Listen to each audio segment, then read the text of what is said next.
Кыргызстан менен Өзбекстан өз аймактарына жарандарын өткөрүүдө жаңы эреже кабыл алды. Ага ылайык Кыргызстандан алынган ПЦР анализ Өзбекстанга, ал эми Өзбекстандан алынган тест Кыргызстанда жарактуу деп табылат.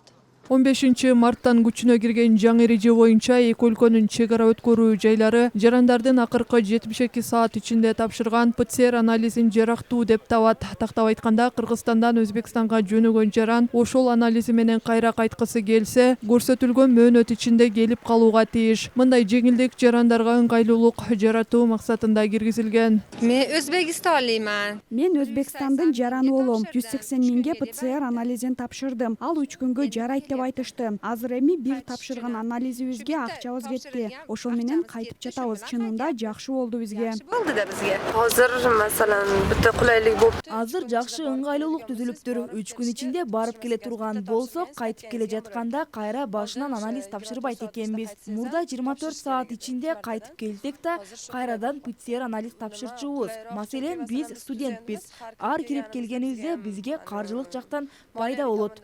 Файда болот да. Кече бүгүн эртең менен телевизордо жана интернетте ПЦР анализи жокко чыгарылды деп айтылды. Бир тараптуу алынып салынганы жакшы жаңылык. Мисалы, бизге 3 күн жетет. Бизге 3 күн жетеби. Буга чейин Кыргызстан менен Өзбекстан ПЦР анализди эки тараптуу талап кылып келген. Андайда жарандар эки өлкөдө тең анализ тапшырып, кыргыз валютасы менен эсептегенде 1500дөн 2 жолу төлөөгө туура келчү. Азыр эми бир тараптуу алынып салынганын жарандар жакшы мүмкүнчүлүк катары баалоодо. Бирок биротоло жокко чыгарылышын каалагандар да жок эмес.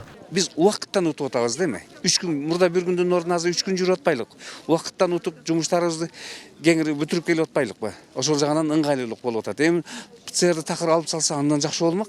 Чотоманам жок калсын. Эки тараптуу жок болгону жакшы. Туугандарыбыз бизге барсын. Биз бул жака келели. ПЦР анализдин айынан туугандарыбызды көрө албай калдык да. Бир жыл дегенде зорго келип кабар алып кетип жатабыз. Мүмкүнчүлүк болсо эки тараптуу алып салсын. Өкмөткө. Өзбекстандын жергиликтүү басылмалары жазып чыккандай, милдеттүү ПЦР анализ тапшырууну жокко чыгаруу республикалык штабтын 13 марттагы жыйынында кабыл алынган. Ал эми кыргыз өкмөтү эпидемиялык абалдын турукташканын эске алуу менен соода, туризм алакаларын жакшыртуу максатында жаңы эреже киргизилгенин кабарлоодо. Мындай макулдашуу президент Садыр Жапаровдун Өзбекстанга болгон мамлекеттик сапарынын алкагында жетишилген. Жарандардан дагы бизге дагы арыздар түшүп аткан. Биздин кызматтарыбыз дагы ошол жерде чек ара бекеттеринде турушат да, санэпидемстанциянын кызматкерлери турушат. Алар ошолор көзөмөлдөп ошолор жүргүзөт.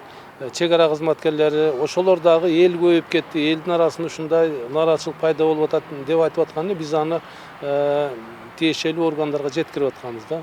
Анан мына кечеги Кыргыз Республикасынын президентинин тиги Өзбекстанга болгон визитинен кийин бул маселе ушундай жеңилдетилген тартипте чечилип калды да, жакшы болуп калды. Карантиндик чектөөлөрдөн кийин Кыргызстан менен Өзбекстандын чек ара өткөрүү пункттары былтыр сентябрда ачылган. 1-сентябрдан тартып Достук, Кызыл Кыя жана Маданият чек ара бекеттеринен эки тарапка адамдар мурункудай каттоого уруксат берилип, эки тараптуу ПЦР анализ милдеттендирилген эле. Бирок кабыл алынган алгоритм жарандардын нааразылыгын жаратып, маселе жогорку кеңеште да көтөрүлгөн болчу. Назгүл Акунова, Нургазы Жалалдин уулу, ТМЖ жаңылыктары.